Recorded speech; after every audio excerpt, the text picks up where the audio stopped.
ನಿಮಗೆ ವಿಷ್ಣುದೇಹ ಅನ್ನೋ ನದಿಯ ಕತೆ ಗೊತ್ತಾ? ಹಾಗಾದರೆ ಕೇಳೋಣ. ವೈಕುಂಠ ಲೋಕದಲ್ಲಿ ಮಹಾವಿಷ್ಣುವಿನ ದ್ವಾರ ಪಾಲಕರಾಗಿ ಜಯ ವಿಜಯರು ಸೇವೆ ಮಾಡ್ತಾ ಇದ್ರು. ಇದೆಲ್ರಿಗೂ ಗೊತ್ತಿರೋ ವಿಚಾರ.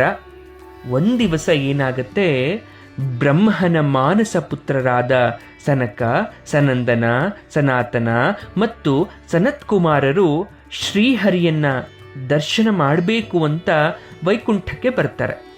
ಆದರೆ ಮದದಿಂದ ಉನ್ಮತ್ತರಾಗಿದ್ದಂತಹ ಜಯ ವಿಜಯರು ಅವರ ಮಹಿಮೆಯನ್ನು ತಿಳಿಯದೆ ಮುನಿಗಳಿಗೆ ಪ್ರವೇಶವನ್ನು ನಿರಾಕರಿಸ್ತಾರೆ.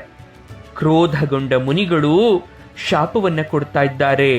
ನೀವು ಭೂಲೋಕದಲ್ಲಿ ರಾಕ್ಷಸರಾಗಿ ಹುಟ್ಟಿ ಬನ್ನಿ. ಶಾಪದಿಂದ ತಳ್ಳಣಗೊಂಡ ಜಯ ವಿಜಯರು ಶ್ರೀಹರಿಯ ಬಳಿಗೆ ಹೋಗಿ ದಯೆಯನ್ನು ಬೇಡ್ತಾ ಇದ್ದಾರೆ. ಆಗ ನಾರಾಯಣ ಸಹಾನುಭೂತಿಯನ್ನು ತೋರ್ತಾ ಇದ್ದಾನೆ.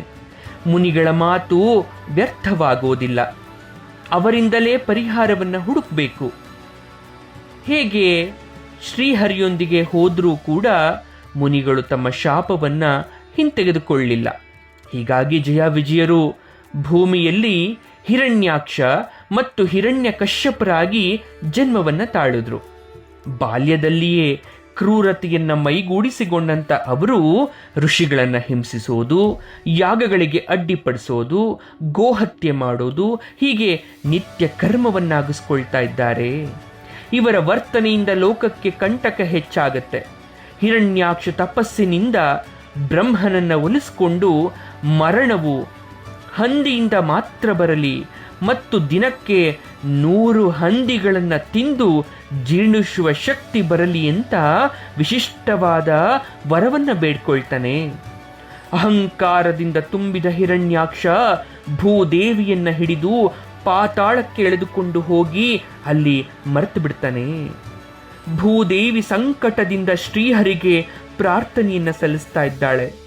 ಅವಳ ಆಕ್ರಂದನಕ್ಕೆ ಸ್ಪಂದಿಸಿದ ನಾರಾಯಣ ಶ್ವೇತವರಾಹನಾಗಿ ಅವತಾರವನ್ನು ಪಡೆದು ಪಾತಾಳಕ್ಕೆ ಇಳಿದು ಹಿರಣ್ಯಾಕ್ಷನನ್ನ ಯುದ್ಧಕ್ಕೆ ಆಹ್ವಾನಿಸ್ತಾ ಇದ್ದಾನೆ.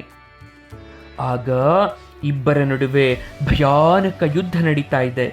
ಕೊನೆಯಲ್ಲಿ ವರಾಹಸ್ವಾಮಿ ತನ್ನ ಕೋರೆ ದಾಡೆಗಳ ಹೊಡೆತದಿಂದ ಹಿರಣ್ಯಾಕ್ಷನನ್ನು ಸಂಹರಿಸ್ತಾನೆ. ಭೂದೇವಿಯನ್ನ ಭುಜಕ್ಕೆತ್ತಿ ಮೇಲಕ್ಕೆ ತರಿಸಿ ತನ್ನ ಸ್ಥಾನದಲ್ಲಿ ಪುನಃ ಸ್ಥಾಪಿಸ್ತಾ ಇದ್ದಾನೆ. ಭೂಮಿ ತನ್ನ ಪೂರ್ವ ಸ್ಥಿತಿಗೆ ಬಂದಾಗ ಭೂದೇವಿ ದೇವತೆಗಳಿಗೆ ಸಂತೋಷವಾಗುತ್ತೆ. ಈ ಆನಂದ ಕ್ಷಣದಲ್ಲಿ ಶ್ರೀಹರಿಯ ಹೃದಯದಲ್ಲಿ ಉಕ್ಕಿದ ಶುದ್ಧ ರಸ ಹೊರಹೊಮ್ಮಿ ಒಂದು ನದಿಯಾಗಿ ಹರಿಯುತ್ತೆ. ದೇವತೆಗಳು ಅದನ್ನು ಭಕ್ತಿ ಭಾವದಿಂದ ವಿಷ್ಣು ದೇಹ ಅಂತ ನಾಮಕರಣವನ್ನು ಮಾಡ್ತಾ ಇದ್ದಾರೆ.